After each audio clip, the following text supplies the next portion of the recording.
When you see someone driving a Lamborghini, be honest. Do you think, wow, that person must be amazing? Or do you think, wow, I would look amazing in that car? You think about yourself. Everyone does. And that is the most expensive mistake people make with money. This is Chapter 8 of The Psychology of Money, The Man in the Car Paradox. This is the shortest but one of the most devastating chapters in the book. And the idea is painfully simple. People buy expensive things, luxury cars, designer clothes, big houses because they think it will earn them admiration and respect from others. They think people will look at them and say, that person is impressive. That person has made it. I want to be like them. But here's the paradox. When people see your expensive car, they don't admire you. They use your car as a mental bookmark for what they want. They imagine themselves in that car. They imagine how they would look driving it. You, the actual owner, are completely invisible. Morgan puts it perfectly. He says no one is as impressed with your possessions as you are. People aren't thinking about you. They're thinking about themselves. And they're using your stuff as a prop in their own fantasy. So you spent $200,000 on a car to earn admiration, and you got none.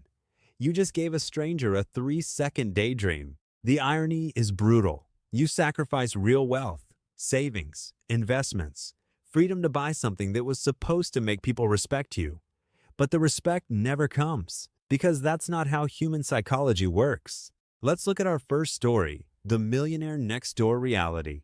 There's a famous study, referenced in the book The Millionaire Next Door by Thomas Stanley, that looked at what actual millionaires in America drive. The results shocked everyone. The most popular car among millionaires wasn't a Mercedes or BMW. It was a Toyota. The second most popular was a Honda. Toyota. The people with actual wealth, millions in the bank, financial freedom, generational wealth were driving Camrys and Corollas. And the people driving leased BMWs with $800 monthly payments? Many of them were living paycheck to paycheck. They looked rich, but they were broke. They traded real wealth for the appearance of wealth. This is the paradox in action. The people who look rich often aren't, and the people who are rich often don't look it. Because truly wealthy people figured out what this chapter teaches. Nobody cares what you drive, so why go broke pretending they do? Let's look at our second story, the psychology behind it, status signaling. There's actually deep evolutionary psychology behind this. Humans are wired for status signaling. For thousands of years, displaying wealth like wearing animal skins, owning land, having servants was a survival mechanism. It communicated power and attracted mates. But here's what's changed. In the modern world, the signals have become disconnected from actual wealth. A 22-year-old can lease a BMW with terrible credit. Anyone can buy designer knockoffs. Instagram filters make everyone look rich. So the signals don't work anymore. When you see someone with an expensive car, you don't know if they're wealthy or drowning in debt. And because you don't know, you don't actually give them the admiration they're seeking. The whole system is broken, and yet people keep buying into it because the feeling of looking successful is addictive, even when the reality is the opposite. Let me show you how this paradox is playing out on a massive scale right now, in a way that would blow Morgan's mind. The social media wealth illusion Dubai and the influencer economy. Over the last few years, Dubai has become the global capital of something very specific: performing wealth. If you spend any time on Instagram, TikTok, or YouTube, you've seen it. Influencers posing in front of Lamborghinis, renting yachts for photo shoots, filming themselves in luxury hotels that they're staying at for one night just for content.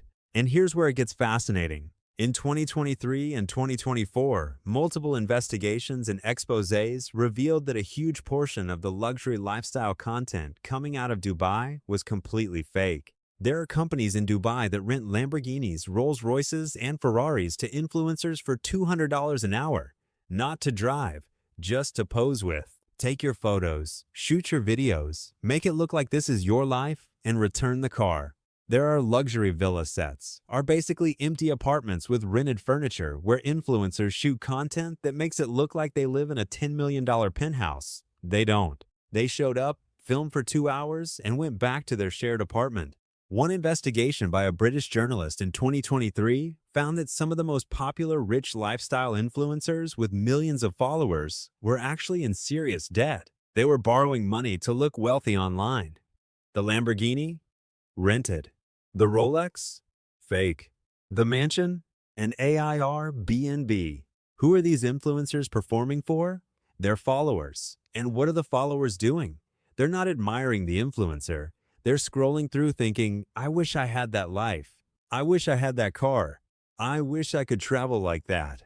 Nobody is thinking about the person. They're thinking about themselves. The influencer is invisible, just like the man in the car. But it gets even darker.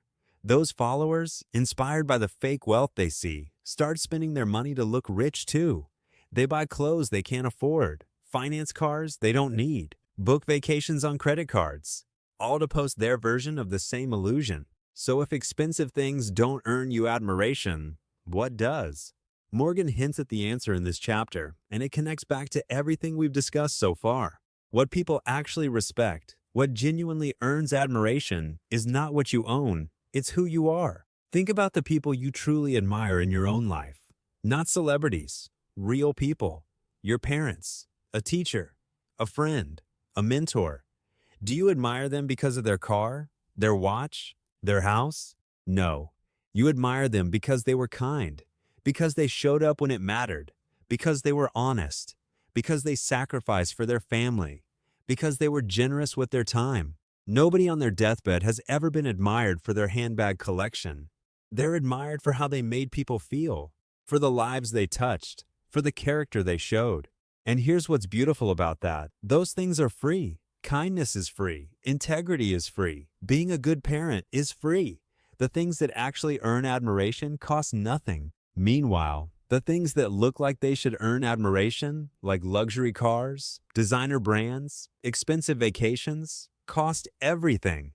Your savings, your freedom, your peace of mind. You're paying a fortune for something that doesn't work, while ignoring the thing that works perfectly and costs nothing. I'm gonna be really honest with you. This chapter embarrassed me. Not literally, I don't drive a Lamborghini, but I bought things I didn't need because I wanted people to notice. A watch I couldn't really afford, shoes that cost more than they should, a restaurant I picked not because the food was good, but because it would look good on Instagram. And you know what happened? Nothing. Nobody cared, nobody commented, nobody said, wow, nice watch. And even if they did, it was a 2-second compliment that I'd forget by tomorrow. But the money? That was real. That was gone. That could have been in an investment growing for 20 years. That could have been in my freedom fund. After reading this chapter, I started asking myself a brutally honest question before every purchase. Am I buying this for me? Or am I buying this for the version of me I want other people to see? And about 50% of the time, the honest answer was for the audience, for the image. And once I started saying no to those purchases, something strange happened. I didn't miss them, not even a little, because the audience I was performing for, they were never watching in the first place. There are 3 takeaways from this chapter. First, before any big purchase, ask the mirror test question.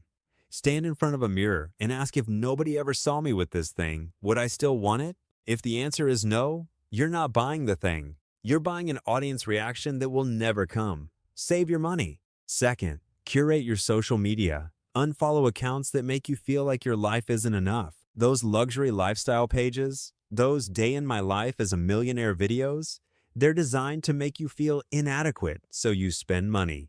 They're advertisements disguised as content. Remove them. Your wallet and your mental health will thank you. Third, invest in being admirable, not looking admirable. The respect you crave? It comes from character, not consumption. Be generous. Be reliable.